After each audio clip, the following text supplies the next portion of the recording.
12 जासूस बाइबल की विस्तृत कहानी। जब इस्राएली लोग मिस्र की गुलामी से मुक्त होकर परमेश्वर की अगुवाई में कनान देश की ओर बढ़ रहे थे, तब उन्होंने कई कठिनाइयों का सामना किया। लेकिन परमेश्वर ने उन्हें वचन दिया था कि वह उन्हें एक समृद्ध और उपजाऊ भूमि में ले जाएगा, जो उनके लिए प्रतिज्ञा की गई थी। 12 जासूसों का चयन कनान देश में प्रवेश करने से पहले परमेश्वर ने मूसा को आदेश दिया कि वह इस्राएल की प्रत्येक जाति से एक एक व्यक्ति को चुनकर कनान देश की टोह लेने के लिए भेजे। इस प्रकार कुल 12 जासूस चुने गए। उनमें से 2 प्रमुख जासूस थे, यहोशू और कालेब। इन जासूसों का कार्य यह था कि वे भूमि की उपज, वहां के लोगों, उनकी शक्ति, नगरों की सुरक्षा और वहां के प्राकृतिक संसाधनों की जानकारी प्राप्त करें। कनान देश की जासूसी। 12 जासूसों ने कनान देश में प्रवेश किया और वहां 40 दिनों तक घूमकर हर महत्वपूर्ण जानकारी एकत्र की।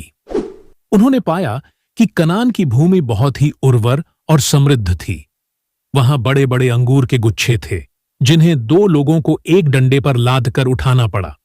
वे वहां से अनार और अंजीर भी लेकर आए, लेकिन उन्होंने यह भी देखा कि वहां के लोग बहुत शक्तिशाली थे। उनके नगर ऊंची ऊंची दीवारों से घिरे हुए थे और वहां अनाकवंशियों जैसे विशालकाय योद्धा रहते थे। डर और अविश्वास का संदेश। जब जासूस इजरायली शिविर में वापस लौटे तो उन्होंने मूसा और समस्त इजरायली लोगों के सामने अपनी रिपोर्ट प्रस्तुत की।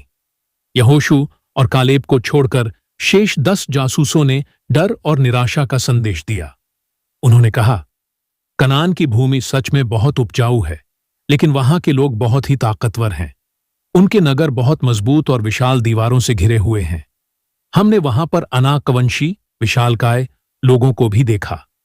वहां के लोग हमें देखकर ऐसे लग रहे थे जैसे हम टिड्डे हों। इस रिपोर्ट को सुनते ही इजरायली लोगों में डर और घबराहट फैल गई। वे मूसा और हारून से शिकायत करने लगे और रो रो कर कहने लगे, हम मिस्र में ही मर जाते तो अच्छा था। हमें इस विपत्ति में क्यों लाया गया? कनान में जाकर तो हम मारे जाएंगे और हमारी पत्नियां और बच्चे लूट लिए जाएंगे। हमें मिस्र लौट जाना चाहिए। यहोशू और कालेब की आस था। जब यहोशू और कालेब ने यह सुना तो उन्होंने इजरायली लोगों को समझाने की कोशिश की। उन्होंने साहस और विश्वास के साथ कहा, हमने उस भूमि को देखा है, वह बहुत उत्तम और समृद्ध है। यदि हम परमेश्वर पर भरोसा रखें और उसकी आज्ञाओं का पालन करें तो वह हमें वहां अवश्य बसाएगा।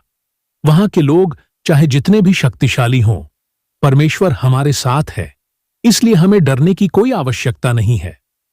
लेकिन इजरायली लोगों ने उनकी बात नहीं मानी और यहां तक कि वे यहोशू और कालेब को पत्थरों से मारने की सोचने लगे। अविश्वास की सजा। इस्राएलियों का यह अविश्वास देखकर परमेश्वर को बहुत क्रोध आया। उसने मूसा से कहा कि ये लोग जो उसकी शक्ति और अद्भुत कार्यों को देखकर भी अविश्वास कर रहे हैं, वे कभी भी कनान में प्रवेश नहीं कर पाएंगे।